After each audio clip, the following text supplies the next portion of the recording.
Verse 302.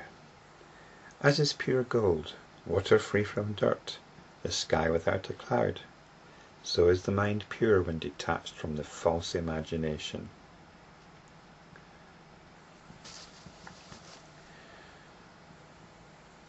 As enlightenment practitioners, we need to cut ourselves asunder from the false imagination. And the false imagination is our understanding. It's our understanding of how things are. It's our beliefs as to how things are. It might include religious beliefs, or it might include non-religious beliefs.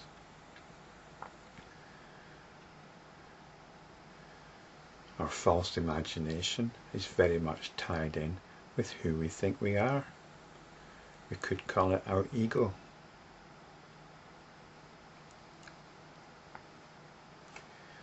As enlightenment practitioners, we have some facility for stepping back from it into what's called here mind. Mind with a capital M. The mind is pure. It's pure of all ego. It's pure of all imaginings. All imaginings are false. There's no such thing as a true imagining. And we've got three similes here which are worth exploring in some detail. But before doing that, I'd like to say something more about what we're up against here. What we're up against in extricating ourselves from the false imagination into the realization of mind, which is simply awareness. It's described as pure awareness because it's got nothing to do with concepts, the conceptual mind. It's got nothing to do with the false imagination. It's got nothing to do with how we think things are. It's simply awareness. One of the themes I've been developing in recent videos is our moods. Our moods are what we have to step back from. Most of the time, if not all of the time, we're in one mood or another. It might be a good mood, it might be a bad mood, it might even be a fairly equanimous mood, a kind of neutral mood.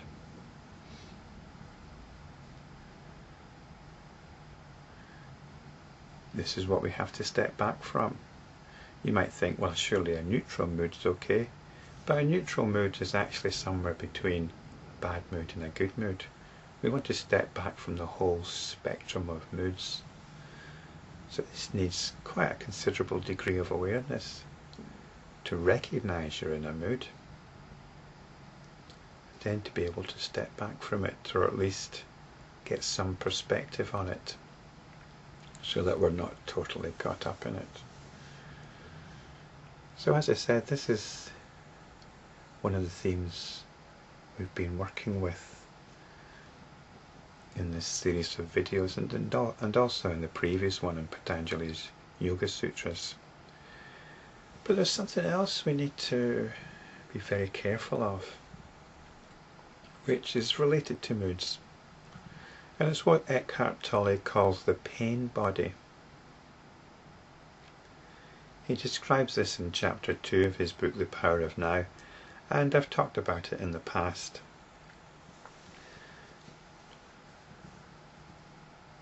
He calls the pain body the dark shadow of the ego. It doesn't really matter, as long as you can recognize this in yourself. And it can be a bit of an elephant in the room, which we easily forget about it. I recently was very strongly reminded of it in myself. The pain body can be triggered by something quite insignificant.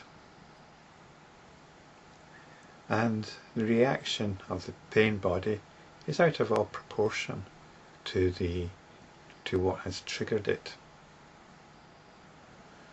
There's a lot of pain bodies being exhibited on the news at the moment. As I'm recording these videos, there are all these protests in Muslim countries about this film that's been made in America, supposedly denigrating the Prophet Muhammad. I think the Prophet Muhammad would probably find this film rather amusing. I would hope he'd be a bigger person than to allow himself to be upset by this ridiculous movie. And all these people, some of them quite willing to kill complete strangers because of this perceived insult to the Prophet. The pain of these people has got nothing to do with the Prophet or any perceived insult to the Prophet. The insult is to their own egos. It's the pain of their own egos that they're acting out and justifying. And it's quite shocking to see. It's quite shocking to see how they justify their appalling behaviour in terms of their Prophet. They're really abusing their Prophet in behaving this way in his name. It is their own massive egos and the dark pain of these egos that has been provoked. And in my own life, as I said, it's been noticeable. My own wife's pain body was recently triggered. It was by my behaviour, which was completely innocuous. And her pain body triggered my pain body. And the result was a very unpleasant altercation, more like a conflagration. And it was only after a phone call to my brother that I actually realised what was going on, just as I described it to you. My wife's pain body had been triggered, and my pain body had been triggered as a result, and I behaved in a manner which was completely inappropriate, for which I've apologised. But at the time, it's very difficult to see what's going on.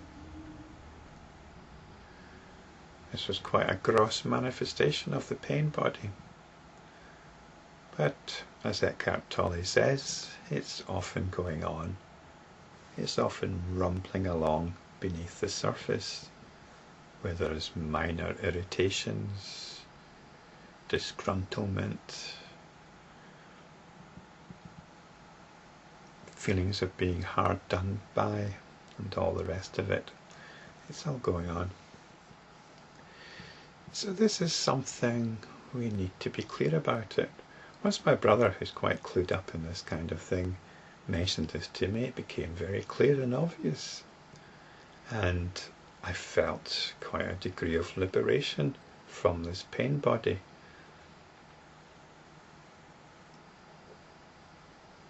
It's like its hold had suddenly collapsed in me, although, as I say, it still rumbles on. So this is something else we need to cut ourselves asunder from, and we do this by realising that this is what's there. This is all the ego and its dark shadows. And we've got these three similes here, which are actually quite useful. They're not just a random list. Well, I don't think they are anyway. This is pure gold. What we have to remember is, no matter how bad things seem, no matter how bad, no matter how much we forget ourselves as enlightenment practitioners, we can always come back. The centre is always pure, even if we've lost sight of that purity. So even if we can just conceptually remember And this image of a lump of gold is actually quite nice. It's always possible to come back. Maybe not straight away. As the second simile says, like water free from dirt. The water gets muddied up. It gets muddied up and cloudy, and its pure nature is no longer apparent. But you've just got to be patient. Muddied water will eventually settle. It's up to us then just to be patient and not stir it up. We stir it up with our thoughts and with our feelings. The feelings fuel the thoughts, and the thoughts fuel the feelings. Stop it.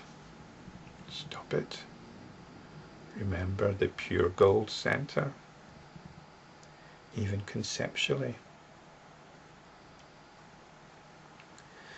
And then we can also try, instead of stepping back, embrace everything. This is the third simile. The sky without a cloud.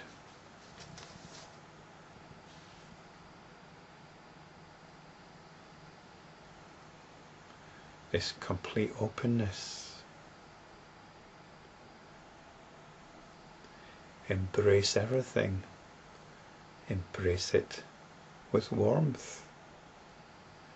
Don't embrace it with any kind of reservations or conditions.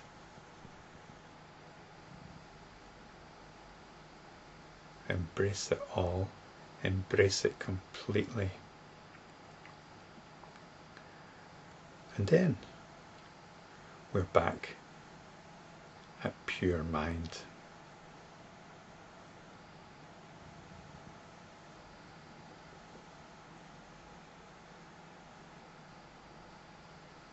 We're back at the golden center.